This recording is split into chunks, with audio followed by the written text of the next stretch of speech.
It's time now for a brand new perspective with Mike Sherbino and Julie Stautland. Well, if there's one thing we love to do here at The Perspective, it's laugh. You know, we humans laugh before we even talk. Even animals laugh. And coming up on the show, comedian Phil Callaway is here, so open up some Fruit Loops or Captain Crunch and get ready to laugh like a kid again. Plus, Benjamin Higgins of the Bachelor fame is on the show to talk about his latest adventure that's changing people and organizations around the world, one coffee cup at a time. And author and speaker Sean McDowell is one of the best-known Christian authors in the world. He discusses his perspective on living out our truth with God and the 13 lies that leave us anxious, exhausted, and self-obsessed. Over to you, Mike and Julie, now for some amazing perspectives on our lives today. Hey, we're glad you're with us today on The Perspective. Exciting program. Julie, glad you're with me? I'm always glad to be here, Mike. You know, we often start with a funny line or something like that, but this morning I was reading in the Bible and I got to the book. It's called Lamentations. It doesn't sound too exciting. I'm like, that's a fun book. And, you know, I felt like I was getting lower and lower as the writer, his name was Jeremiah, was talking about some tough stuff. But then he came to this verse.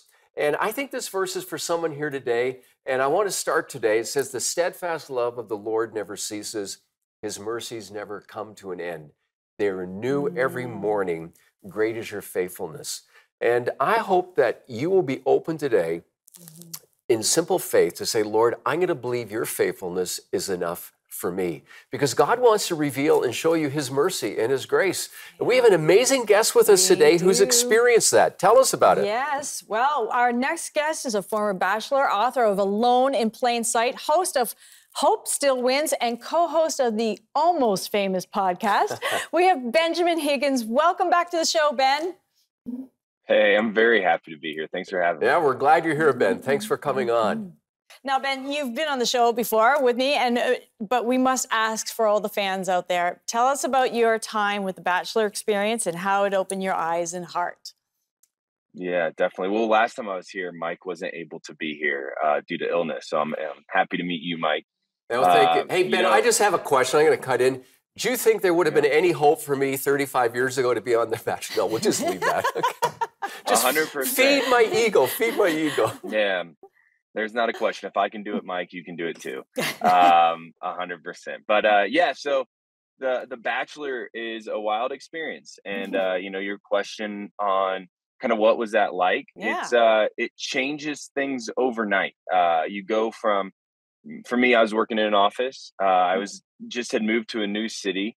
Really didn't know anybody in Denver at the time. Wasn't dating at all. And then overnight, you show up to this mansion in LA, and you come off of the show, and you're on magazines, and you're on television, and a whole new world opens up to you that you aren't prepared for. But at the time, is very exciting because it's very new. True. Wow. Yeah, you've written a book, Alone in Plain Sight. Talks about how The Bachelor made you feel dissatisfied and fearful and deeply alone. We want you to expand on that, because I would think that many people would probably want to live vicariously through you, through your experience. And we find that, you know, that the gloss on the paper, on the magazines at the checkout, oftentimes when you open the page, it reveals there's a lot of pain and sorrow and suffering. What was your experience? And tell us about the book you've written. Yeah, well, you know, I think most people I know at least want to feel known or want to feel seen. You know, for me, The Bachelor opened me up to millions of people and to a whole new level of unwarranted fame. And I say that because I don't know if anybody in this world's meant to be famous. It's a very odd it's a very odd thing when you walk into a grocery store and somebody knows you and you have no clue who they are. But it is exciting, and there is a level of euphoria to it at first. And I wrote Alone in Plain Sight coming off of the show because I was feeling more lonely than I'd ever felt. You know, there was peaks and there was valleys, but it wasn't sustainable. There was nothing I could do to keep up with the race to stay famous.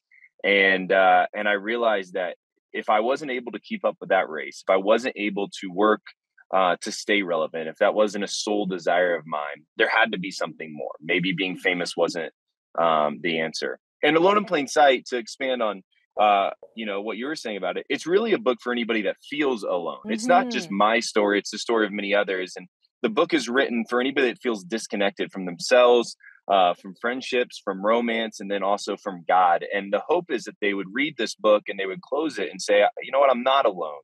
I'm not different in a bad way. I might be unique, but my insecurities and my struggles are very similar to how many people feel. And I think on that point, when I looked at the beginning of your book, you talk about the fact that feeling alone or an outsider wasn't something that happened at The Bachelor. It happened when you were a kid. And I think that's something like, wow, what an opener. You know, so many of us, we have moments in our childhood where we're like, we have this feeling of being an outsider, and we have a hard time shaking it off. Can you talk to us a little bit about that?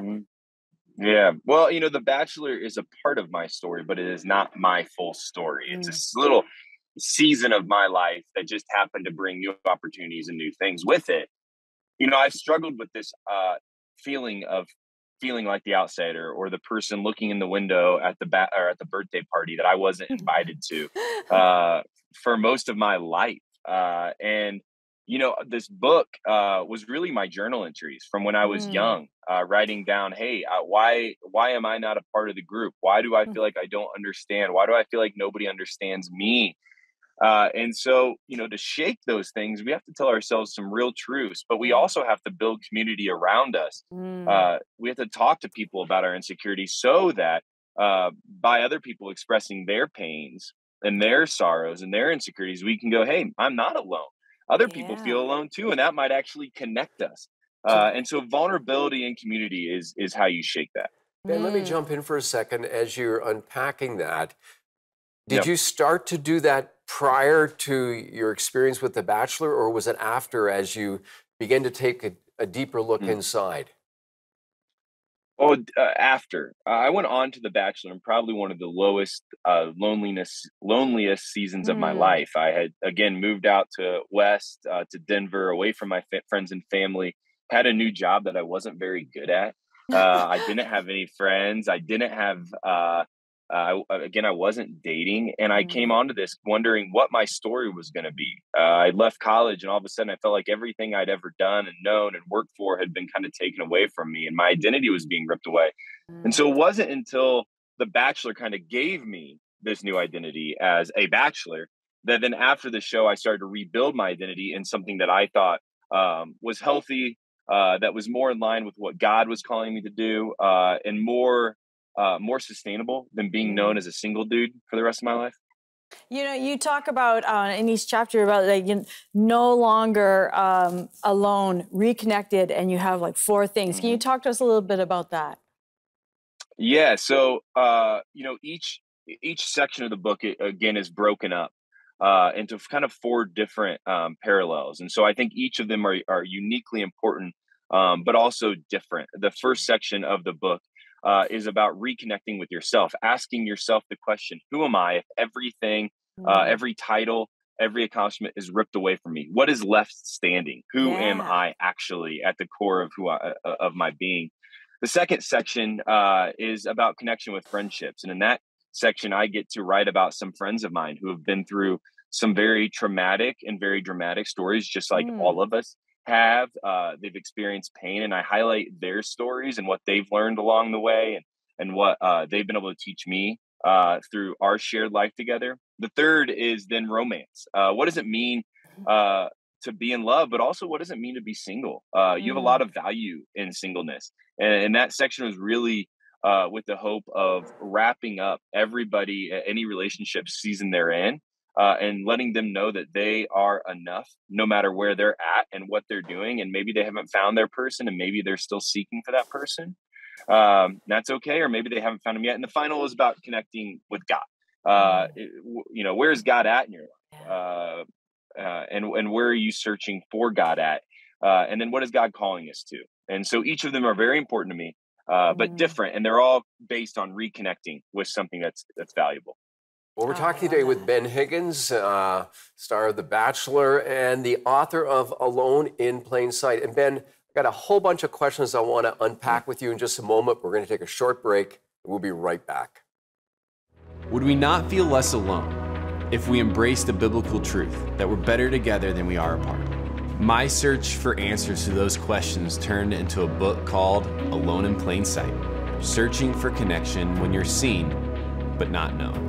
In it, I dig into the past and take a hard look at the times that I felt like an outsider. I explain how I went from feeling alone to finally being truly seen and fully known. I explore how I found my purpose by pursuing authentic connection with myself, with others, and with God.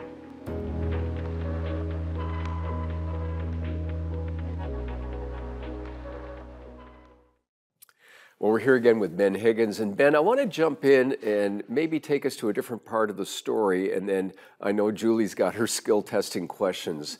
I'm curious about your faith journey, your spiritual journey with God. It's the final part of the book, but take us to that part right now. How did that start? What nurtured it? And what makes it real for you today? Well, how did it start? I grew up in a small little town in Indiana where being Christian was very popular. Most of the people in my town followed Jesus, believed in Jesus, and if you didn't, you were kind of the outsider. Mm-hmm. And that was, it was really great at the time. I think there's a lot to unpack within that. When your faith is maybe not yours because it's the popular choice. And so that took me down the road, like many and like most, where you have to start asking yourself the question, where does my faith lie? Why do I believe in Jesus? What would be the point? What am I really in it for? Those kind of questions. And then do I even believe it's true? Does the story of Jesus and the story that God is calling us to even make sense in this world when I look around me at the people and how they're interacting and with his creation? And so that took me down a very hard and difficult road of asking a lot of really difficult questions. But what it did do was it spit me out in a place where my faith was stronger. My faith was my own. And I also felt like because God was calling me to love the orphan and love the widow and love the outsider and care for the poor and care for the needy, that encouraged me, but also excited me that could be a call in my life, that I could actually do that maybe for a career, or I could just do that with my time and my efforts and with my choices. And so if God was calling me to that thousands of years ago, and it still rang true today and it still excited me today, then I started to believe that maybe God was up to something very magical and true in this world, that God had an incredible purpose and that God was wise and what he knew thousands of years later the world would look like, and that love and that care and that focus would still be important. And so that's where I'm at today. It's now, my call, and what it still excites me is to care for those who feel like outsiders, to care for those who are hurting, to care for those who God loves, but maybe don't know their love. And that's what I try to spend my time doing, really, because it's the thing that feels most valuable. Also, it gives me value and it gives me purpose and it gives me joy. Yeah, let's talk about that because, you did find true love and now you run your own coffee company. Tell us a bit about Generous Coffee. Yeah, I found true romantic love. My wife is a great partner to me. And I think she would say the same thing about me to her, but I don't want to speak for her. We're almost a year into marriage now, about a month away. And it's been an incredible year, but I think we have a long time ahead of us. So 5 years ago, based on kind of this searching for identity and searching for answers and searching for what God was calling me to, we started a coffee company called Generous Coffee. And we decided at the time that we were going to donate 100% of our profits to nonprofits, and we were going to sell specialty grade coffee. So scientifically, it's going to be some of the best coffee in the world, and we're going to sell it online at generouscoffee.com. And we really wanted to do this because we believe that for-profit business could be used for some really cool things. And also my co-founders really loved business.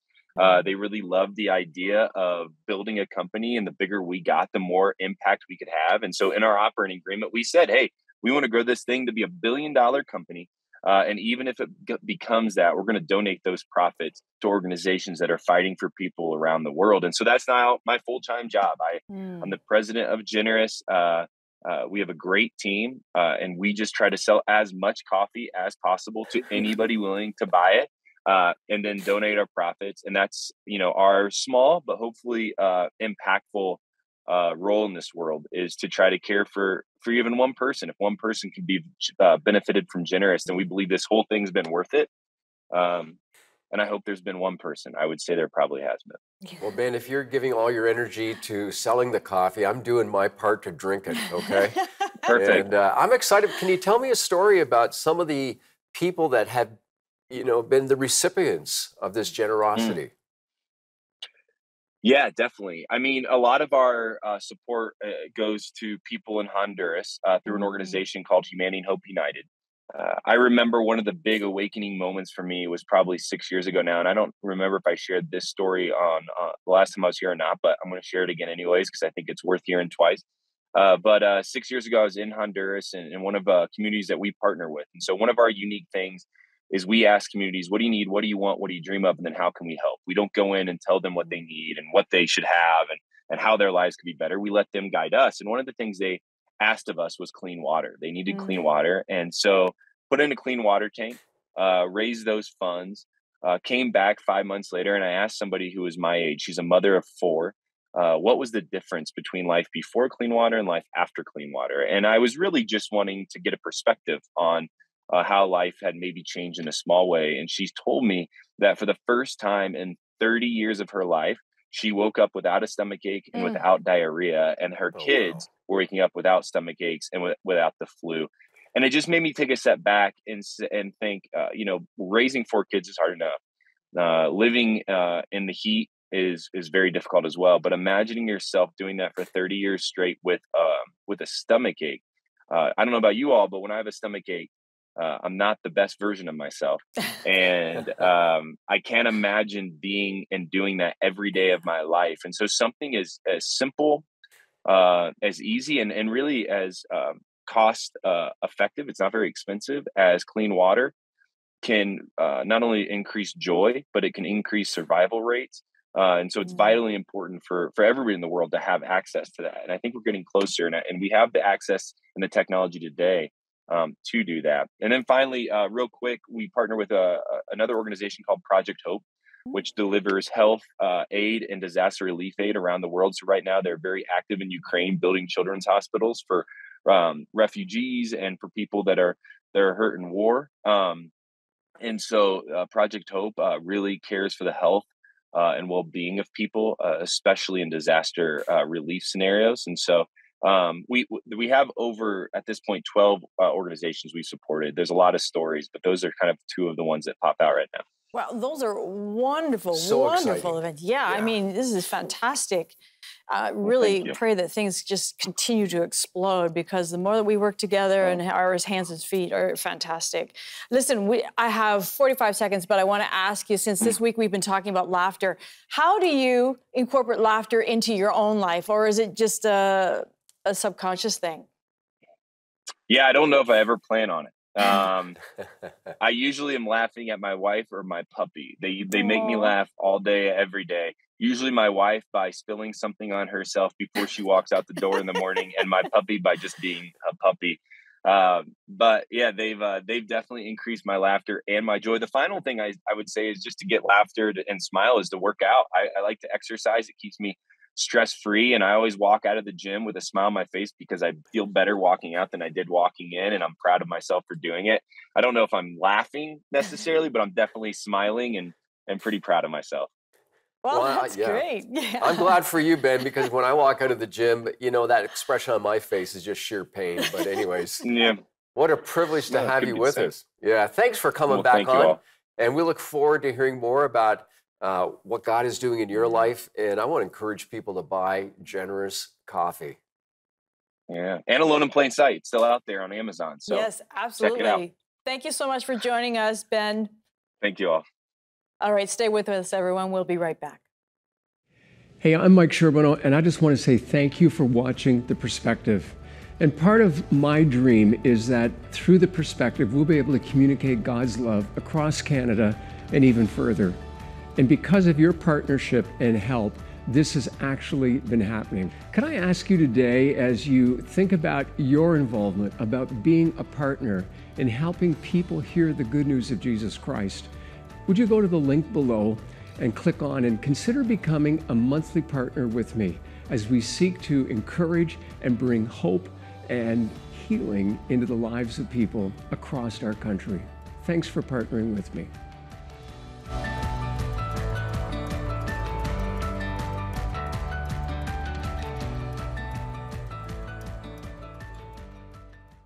What I really appreciate about Ben is the fact that there's more than what meets the eye. You think, oh, there's, a good-looking guy who's been on The Bachelor and all this stuff. How could his life have anything going on? And yet, when you hear about his book, In Plain Sight, it's a lot deeper. A lot deeper, all the way from childhood and up. And he has a journey just like the rest of us do. Yeah, and we talk about hopes and aspirations. Did you catch what he said at the beginning? He felt that there was a chance that I could have been on the show, too. Is that what you picked up? I just was going to feed my ego all day long.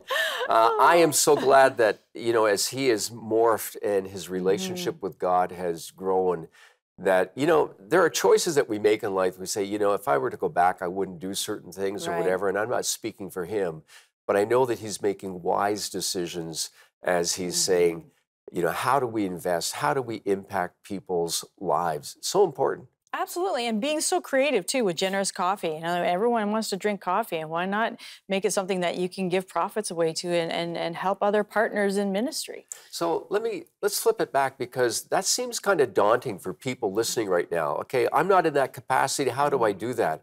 But really, any of us can choose to make a difference in someone's life. Yep. Even if it's one person. I was just going to say, even if it's one person, your neighbor, who knows? Yeah. In any small way. And if we pick up on the coffee thing, let me just say to you today that maybe you know someone who has a specific need, and what you need to do is go and buy a cup of coffee. Take it to them. Not a cheap coffee. Be generous with your coffee. Did you catch that? I plugged Generous Coffee. Yeah. And I'm being so serious. I sat with a person recently, and we just seemed to have nothing in common. But as we talked and shared a bit more, we now are at a point where this guy said, let's get together for a coffee. It's non-threatening. It's a way that you can bless somebody, impact their life. Take them a cup of coffee.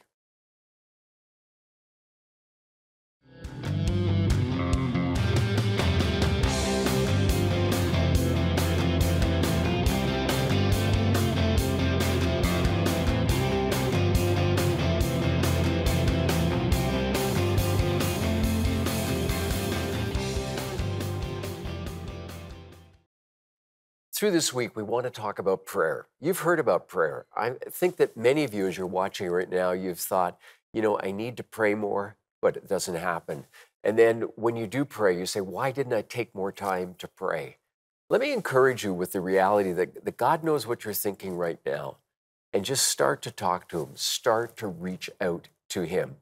In the course of this week, I want to unpack 3 dangerous prayers. Is prayer dangerous? Yeah. And yesterday we were talking about what I call the search me prayer. And it's a glimpse into the life of King David when he said, God, search me and know my heart, and try me and know my every thought. He's saying, God, show me what's inside. And we talked a little bit about how what we often find is stuff that we haven't taken care of, and we feel guilt over it. And guilt wants to rob you and I of our happiness, of our joy. God wants you and I to live guilt-free. And when we start to pray and say, God, search me and know my heart, he will reveal things to us. And then we need to confess it. We need to say, God, I want to be free from this. I need to accept responsibilities for my faults, but I need to ask God for his forgiveness. And then I need to find someone that I can talk to and just say, hey, listen, I've been dealing with this with God, and I know he's forgiven me. Will you be the one to remind me? You need to find a trusted confidant. And you know why that's important? James says to confess your sin one to another. Because when I confess to someone else, they know that I've repented, that I'm right with God. Satan can't point the finger of accusation against us. That person can't forgive me my sin, but they can be the reminder, the tool that God uses, someone that I trust, someone that understands the importance of confession.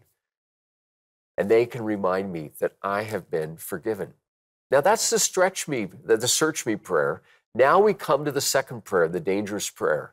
And that is what I've referred to and others have referred to as the stretch me prayer. There's a passage in Acts chapter 4 where the early church is just starting to grow, but they are facing intense persecution. We're not talking about sexy Christianity, folks. We're talking about difficult times. And in Acts 4, they say, Lord, look upon their threats, because they were being threatened with put in jail and their lives were being threatened. And grant to your servants to continue to speak your word with all boldness, while you stretch out your hand to heal, and signs and wonders are performed through the name of your holy servant, Jesus. You know, they said, would you, God, grant us to continue to speak your word with all boldness? Now, if I was facing persecution, I think my prayer at that point would be, God, send guns, send in the militia, send in the Marines, send in protection. But no, they are barbarians, these Christians, but they're barbarians in love.